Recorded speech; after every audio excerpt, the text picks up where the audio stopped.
What it do, peeps? Sheryl Swoopes is been missing. Sheryl Swoopes is MIA.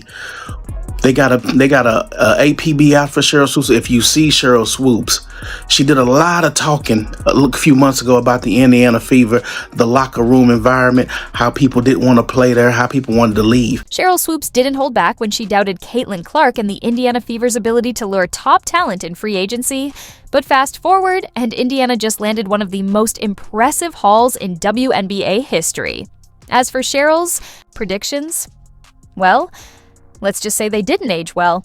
At this rate, she's like a magic 8-ball stuck on Outlook not so good. Somebody check in on her. Because the Fever didn't just prove her wrong, they may have shattered her credibility in the process. People in the Fever were like, y'all. That's not my point. There's a lot of other shit going on that players are like, this ain't where I want to be. Over there. Yeah. Yeah. Some new shit going on around there. It's a lot. Yeah. So you have players that are very significant on this Indiana Fever team that are like, I don't want to be here. This is where I want to be. Yeah. Let's give credit where it's due. Sheryl Swoopes is a Hall of Famer, a legend, no question. But lately, she's been putting in serious hours as a professional hater. Miss, I know the game was certain Indiana couldn't attract elite talent, citing supposed locker room issues. And yet, reality says otherwise. The Fever just locked in a powerhouse roster, proving her completely wrong. Meanwhile, Sheryl, she's stuck on the sidelines with egg on her face, probably brainstorming her next ice-cold take. Stephanie White came in and said, okay, hold up.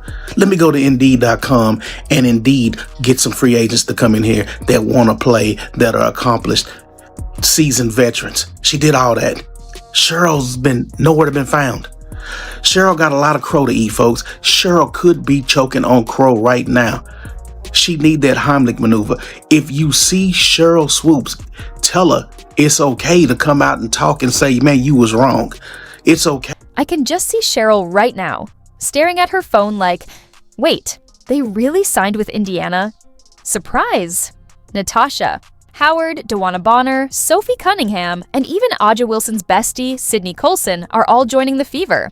Indiana didn't just win free agency, they turned it into a masterpiece. And when Colson was asked why she chose the Fever, well, let's just hit play on that clip. I talked to Sydney Colson today about her signing with Indiana. She said that Kelsey Mitchell was actually the first person she hit up because they built a bond here, playing AU for the last 3 years. She said she heard some good things about Caitlin Clark from her Aces teammate Kate Martin as well, so that made the decision easy. That's right. Sydney Colson chose Indiana to team up with her longtime friend Kelsey Mitchell and the phenomenon herself, Caitlin Clark. And here's the irony. These are the same two players Sheryl Swoopes was criticizing just months ago. But the real plot twist, Sheryl was convinced Clark would need years to adjust to the WNBA. Years. Clark's out here dropping 40 like it's light work, while Sheryl's takes are aging like a carton of milk left in the sun. 3 WNBA MVPs in your career. Would you consider each of those 3 seasons as dominant seasons for yourself? No. I can't. Bro, Sheryl Swoopes is willing to lie about her own career before she even admits that Caitlin is dominant. At this point, hating on Caitlin Clark is basically an Olympic sport. And Sheryl Swoopes is out. Here, taking gold, silver, and bronze, standing on the podium looking salty while the anthem plays. Clark won't translate to the WNBA. Yeah, tell that to Indiana, who just built a powerhouse roster like they're assembling the Avengers. Clark isn't just adjusting, she's dominating. And the Fever, they're leveling up right alongside her. Sheryl might want to take a seat for this one because Indiana just proved her wrong. Again. No, but players who will be free agents next year. There's a lot of other shit going on that players are like, this ain't where I want to be. Let's be honest. Some WNBA veterans and so-called legends can't handle Caitlin Clark because she skipped the unwritten rulebook. She didn't wait her turn, didn't bow to the old guard. She just showed up, broke 62 records as a rookie, and put the entire league on a global stage. And for some, That's a tough pill to swallow. The Indiana Fever are that golden destination, and I can't help but laugh to the fans and the people online and the media commentators, unfortunately, who said that nobody wanted to play in Indiana. That doesn't make any sense. A lot of people say that Caitlin Clark moves the needle. That is wrong. She is the needle. She dictates. We all know what she's done on the floor. It's history, right? But off the floor, my goodness. Caitlin Clark didn't ask to be the face of women's basketball. She became it. She has more global recognition than half the league combined. Not because of hype, but because she's a once-in-a-generation talent. And for those who can't stand it, Sheryl Swoopes, Angel Reese, Aja Wilson, and the whole anti-Caitlin Clark brigade, they'll just have to cope.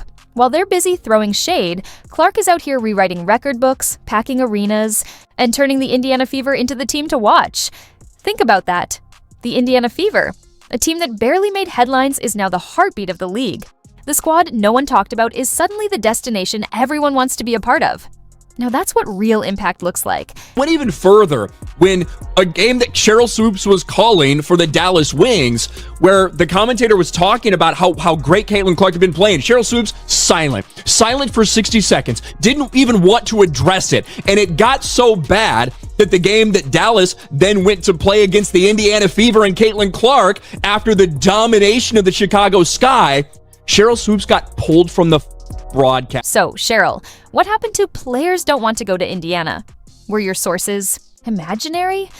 Because the real ones, the stars, the veterans, the game changers, are lining up to join the Fever like it's the hottest ticket in town. Did she really think Caitlin Clark would be out here begging for talent? Come on now. It's going to be Caitlin Clark flash show. So it's going to be phenomenal playing with a point guard, like you said, that have a good vision on the court, because that's like as soon as she get the ball in her hand, she's throwing it up because she already see the person down the court before she even get the ball in her hand. So that's one thing I love about her vision on the court. I really can't wait to catch all those passes and give her all the assists that she needs. Somebody check on Sheryl, because she's acting like it's still 2002, back when the Fever were stuck in mediocrity, hoping for a miracle. Newsflash. Times have changed. This isn't Tamika Catchings dragging a squad of role players to relevance. The Indiana Fever are stacked. Natasha Howard, a champion, elite defender, and proven scorer, just signed up.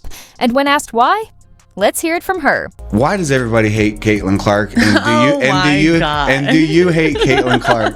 Come on, talk dude. to me. Absolutely not. I think that she's a gem.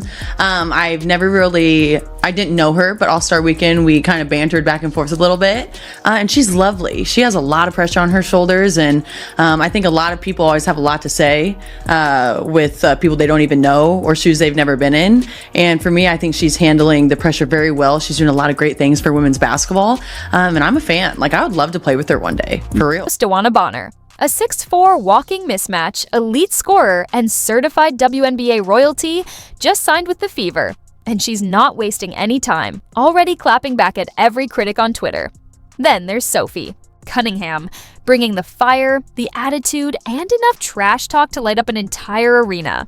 And when it came time to pick her next team, guess who was at the top of her list? You know that I'm very excited, and I really agree with a lot of the moves the Indiana Fever have made. There's not been one trade or pickup that the Indiana Fever have made that I have not been on board with. I'm on board with every single one. And I just want to say, the fact that the Indiana Fever have gone out and got these great players like a Natasha Howard, like a DeWanna Bonner, like a Sophie Cunningham, the fact that they've gone out and got these great players shows that they believe Caitlin Clark is great right now. They are on board with the Caitlin Clark vision, and it just makes me happy because they're not treating Caitlin Clark like a rookie who is gonna be good in 10 years. No, they're treating her like a superstar who is good right now. And then there's Sydney Colson. She might not rack up the most minutes, but she's about to make that locker room electric. The energy, the chemistry, the vibes, through the roof. Noticing a trend? Every single one of these players chose Indiana. They all wanted to run with the Fab Four: Caitlin Clark, Aaliyah Boston, Kelsey Mitchell, and Lexi Hull. Meanwhile, Sheryl Swoopes is probably busy cooking up her next cold take while the Fever are out here building a dynasty. Maybe someone should get Sheryl a new pair of glasses, because at this point, it sounds like she's talking about the wrong team. Maybe she meant the Aces, the Sky, or the Sun, teams actually crumbling before our eyes. The Fever aren't just here to compete, they're here to take over. By the way, every single narrative about the Fever is like whatever about them signing Sophie Cunningham, who they don't like. They love DeWanna Bonner. Like, these people, they signed DeWanna Bonner, and again, they were saying, like, we have actual people working for networks being like, DeWanna Bonner will never sign for the Fever for obvious reasons. And I'm like, what are the obvious reasons? Genuinely, what are the obvious reasons? They are basketball players. Sheryl Swoopes really thought she was delivering breaking news on the Gills Arena podcast. She grabbed the mic with the confidence of someone spilling top secret intel, but all she really exposed was her own dwindling credibility. At this point, are we even surprised? Sheryl's been handing out bad takes like it's a side hustle. And if there were a Hall of Fame for terrible opinions, she'd be a unanimous first ballot inductee. See it. I'm really trying here not to crash out, okay? I can't take too much more. I just said the other day, what did I say? Another bomb is Sunday. I said, this isn't it. You know, I can't wait to see what the next bomb would be. Didn't know this would be the bomb. Stephanie White ain't playing fair. I have to say it again. Stephanie White is not playing fair. She on one. What's next? Is Sheryl going to argue that Caitlin Clark isn't a generational talent? That Angel Reese is somehow the best player in the league? At this rate, you can't trust her takes on anything. She could say the sky is blue and I'd still feel the need to double check. Meanwhile, with these free agency moves, the Indiana Fever aren't just building a contender. They're setting the blueprint. And the funniest part? The same players Sheryl swore wouldn't go near Indiana are now packing their bags like, where do I sign? I was like in tears, y'all. Indiana Fever are officially title contenders. Every day they have something new for us in free agency. And today it's Miss DeWanna Bonner. 6-time WNBA All-Star and WNBA champ, a veteran in this game, can pretty much do it all. Also an enforcer, nasty defense. Should I continue? We have a new starting five. Caitlin at the 1, Kelsey at the 2, DeWanna at the 3, Natasha Howard at the 4, and Aaliyah Boston at the... Let's break down Sheryl's latest Hall of Fame-worthy bad take. Hyping up Aja Wilson like she's the WNBA's version of Michael Jordan. Cute, right?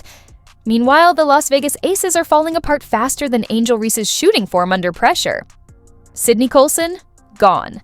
And not just anywhere. She's heading to Indiana. And let's be real, she wasn't just a role player, she was the soul of that locker room. And it doesn't stop there. Half the squad is packing their bags. But don't worry, Aja's handling it the only way she knows how.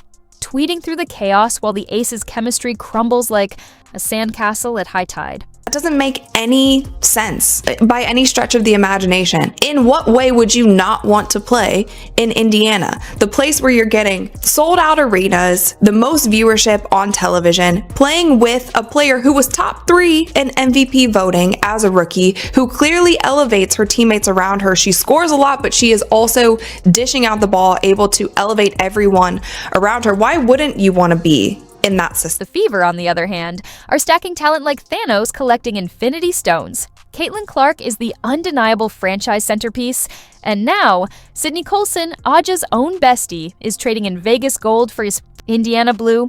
Oh, the betrayal, the drama. It's practically a reality TV show. Except this time, Aja isn't even the main character.